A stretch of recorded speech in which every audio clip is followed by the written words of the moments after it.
Hello, Smarties. Oh, hello, Smarties. Yeah. So Smarties. So hopefully you're Smarties, right? And you'll do really well on the test tomorrow.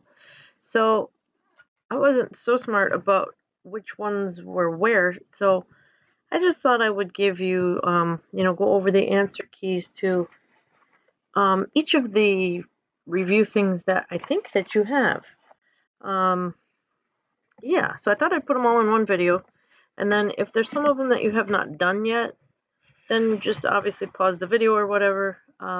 Yeah. Whoa, sorry. That just fell right off of there, sir. Okay, so this is the one about changing the sentence type. Now, the reason I want to look at this is because it reminds us of sentence types. So it said, okay, it's given as a complex because a complex has a dependent clause and an independent clause. Remember, the dependent clause, if you read it by itself, just as a plane departed, doesn't sound like a complete thought because it's not. But the independent clause, the passenger arrived at the airport, is a perfectly good sentence on its own. So now we want to change it to compound complex. That means it has to have two independent clauses or more and at least one dependent clause. So it could be something like, just as the plane departed, the passenger arrived at the airport, comma, coordinating conjunction, so he missed his flight. The second one is compound because it has comma conjunction, right? Two perfectly good sentences on their own. The carpet was ruined in the flood, the chairs were damaged. And we want to change that to complex, which means it needs to have one dependent and one independent clause. So it could be something like, though the carpet was totally ruined in the flood, and that's the dependent, the chairs were only damaged. That's the independent. The next one, we go from simple, the electricity went out during the storm, to compound. So we want two thoughts, right? So I had the electricity went out during the storm, comma, conjunction, coordinating conjunction, Hubert fumbled for the candles. Two independent clauses that together form the sentence. The next one, the fax machine ran out of paper, is a simple sentence. We want to make it complex, which means we want to have one dependent, one independent. So it could be like, because the fax machine ran out of paper, that's the dependent, the form could not be printed, that's the independent. The next one, we want to go from compound, there was broken glass everywhere, comma conjunction, and I didn't have a broom, to compound complex, which means that we also need to have a dependent clause. So perhaps it would be something like, after the rhino attempted to unload the dishwasher, that's the dependent clause.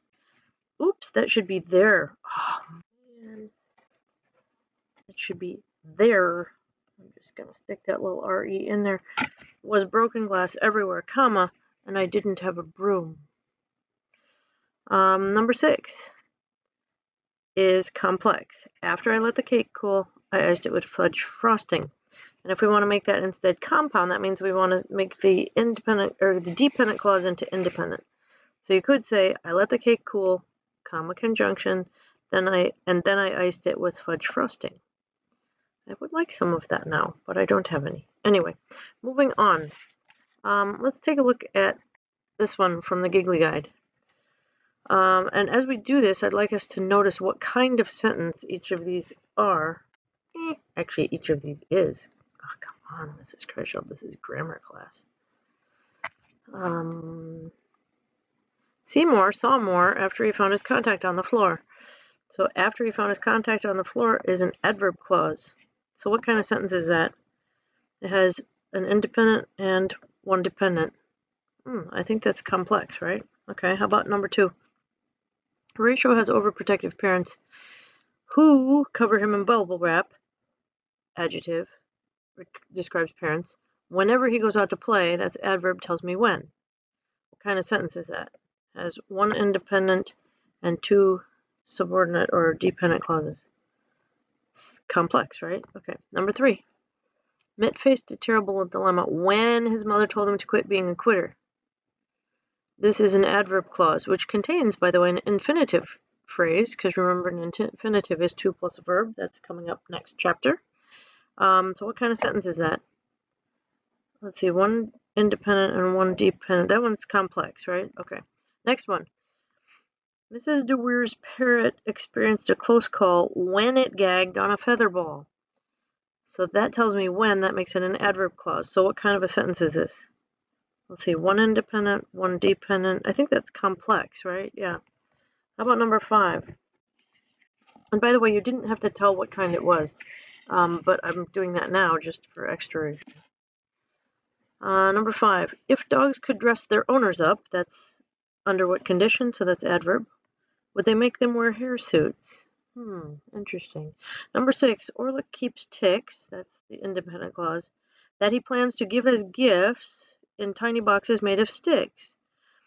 Now, that whole thing is the adjective clause telling me what kind of ticks, right? It does contain a prep phrase and a participial phrase. Ooh, that's coming up next chapter. So anyway, one independent, one dependent. What kind of sentence is that? That one's complex. Number 7, before you eat, that tells me when, right? Oops. And so that's an adverb clause. You should always check catfish for fleas, Aretha. What kind of sentence is that? It has one dependent and one independent. I think that one's complex. How about number 8? Lester was stressed after his stress ball factory failed. That tells me when, right? So it's an adverb clause. Remember that you can usually figure out what it is by what question is being answered, you know? And hopefully a number of people did the makeup points on the quiz. I haven't looked at the packets yet, but hopefully people have gained some more points on that, because it would be also a very good review for the test. What kind of sentence was number 8, by the way? It had one independent and one dependent clause. Oh, that one's complex, isn't it? I hope you're seeing a pattern here. Number 9, people who sell plastic food containers should periodically burp their bowls. So who sell plastic food containers modifies people. And that they used to say that when you get Tupperware, you would have to burp it to make it seal. Anyway, it's kind of weird, but it is Giggly Guide. What kind of sentence was that, by the way? People should burp their bowls. One independent, one dependent. Oh, that's complex, isn't it? How about number 10? How many trees could a woodchuck chuck if a woodchuck were a duck? So if a woodchuck were a duck is under what condition? So that's an adverb clause. So this contains one independent clause and one dependent clause. What kind of sentence is this? Complex. Hopefully you notice they're all complex, because if you have one independent clause and one dependent, that's what complex is. Okay, let's look at the backside. There are lots of ways you could do these, actually. I'll just give you my examples. Yours may or may not match, right? So number 1, mother graduated from Beloit College, comma, where she had studied economics. And where she had studied economics became an adjective clause telling me what about Beloit College, right? So even though it has the word where instead of who, whom, whose, which, or that, the relative pronouns, it still is an adjective clause modifying Beloit College. I'll look at the diagrams in a moment. Number 2, after school I will study and then watch college basketball on television. Yeah. Number 3, I am reading a very good library book, comma, Treasure Island. And there are, again, lots of ways you could combine these. Number 4, because he wanted to show his dog in competition, comma, Jim worked hard last year to teach the dog new tricks. If your sentences match mine, your diagrams likely will as well. If not, probably not. So, mother, line 3, graduated. How? From Beloit College. And then for the adjective clause, the subject is the one doing the action, right? So she had studied economics, and where tells me where. That gets connected to Beloit College. Adjective clauses get connected to the words they modify. Number 2. I, and then I have a compound predicate, right? Compound verbs. Whoa, my camera just about fell down again. Will study when after school. And will watch, line 2, basketball. What kind? College basketball. Where? On television. When? Then. Number 3, I am reading book. So I line through, am reading, line 2, book, direct object, and then Treasure Island is the appositive telling me which book. And it is, what kind of book? A good library book. How good? Very good. And then number 4, it's probably very unlikely that any of us had the same one on that one. It was frankly kind of hard to make that into one sentence. But the main sentence for mine was, Jim worked. That was it, right? How, hard, when, year, last year. Why? To teach tricks. And then implied to the dog. What kind of tricks? Nude to tricks. Wow. Sorry. Hope nobody's easy. And then the subordinate clause goes sublevel. Connect verb to verb with the subordinating conjunction. And then he wanted, and we didn't know how to do to show yet, but we will after next chapter. So that was the 8 and 14. Then we come up to the review sheet, which you may already have completed. I don't know. It's a good idea to try to do this without me. So if you haven't tried, maybe you want to do that. So we have kinds of sentences. Simple, have one main idea, may have one or more prep phrases and or compounds, subject and verb, or you could also have a positive. I should have added that. Compound sentences, have 2 main or independent clauses joined by a semicolon or comma conjunction like one of the fanboys. Complex has 1 independent clause and 1 or more dependent, kind of like that sheet we just looked at. And then compound complex, I could probably lower this now, couldn't I? I think I will, so I don't drop it on you again. There we go, better. Compound complex. Yeah, we did that. Then clauses, which was actually chapter 8, right? Independent and dependent clauses working together in these various things, right? We got to figure out if it's adjective, essential or non-essential, etc. So adjective clauses are dependent. They can be essential or non-essential, and they modify nouns, right? So they start with a relative pronoun, who, whom, whose, which, that. Sometimes when or where, and a few other words, but mostly those. Adverb clause acts like an adverb, so it modifies a verb usually. Starts with a subordinating conjunction. If, because, when, things like that. A noun clause can act as a subject, direct object, indirect object, object of the prep, or predicate nominative. In other words, anything that a noun can be used as. And there are lots of ways for noun clauses to start.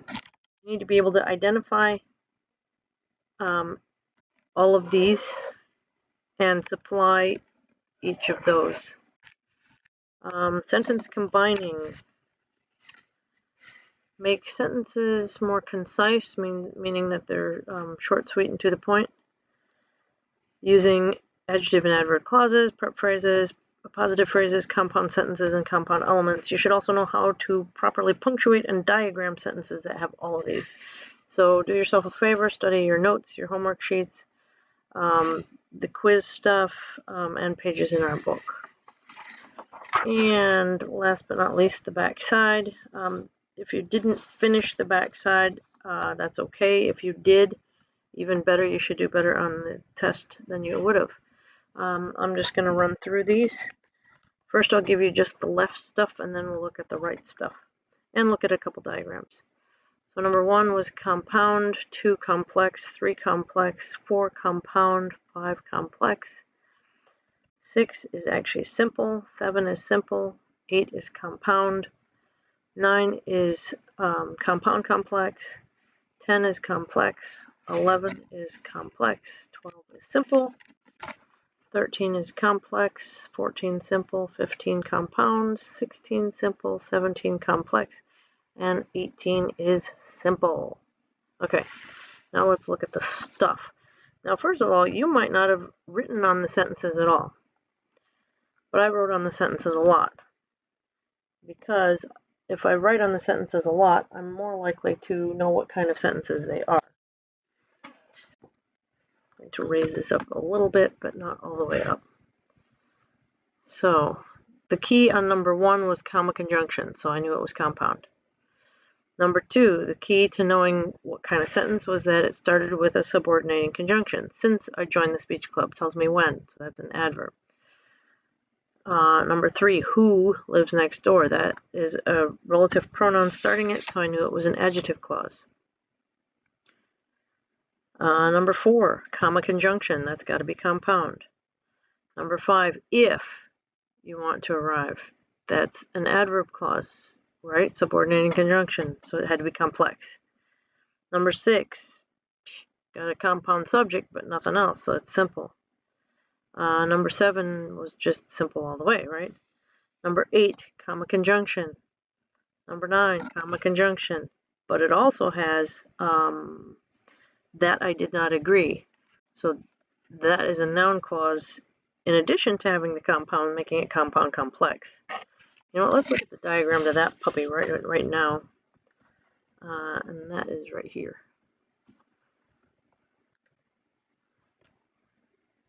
My mother was wrong this time, and I told her, and this is what I told her, so this is the noun clause acting as a direct object. I did agree not, and then that is just kind of hanging up there because it really doesn't do anything. Number 10, it has a noun clause, right? Whoa, where'd it go? There it is. That I am the smartest kid around. And then that diagram is right here. I think, what do I think? I think I am kid. Where? Around. Which kid? The smartest. And then that, again, doesn't really have a function in the sentence. Might as well look at the diagram above it, too, which is number 8. Dad, line 3, washes, line 2, dishes, the dishes. And then with a compound sentence, remember it goes down on the little step there, joining verb to verb. Mom, line 3, mows, line 2, lawn, the lawn.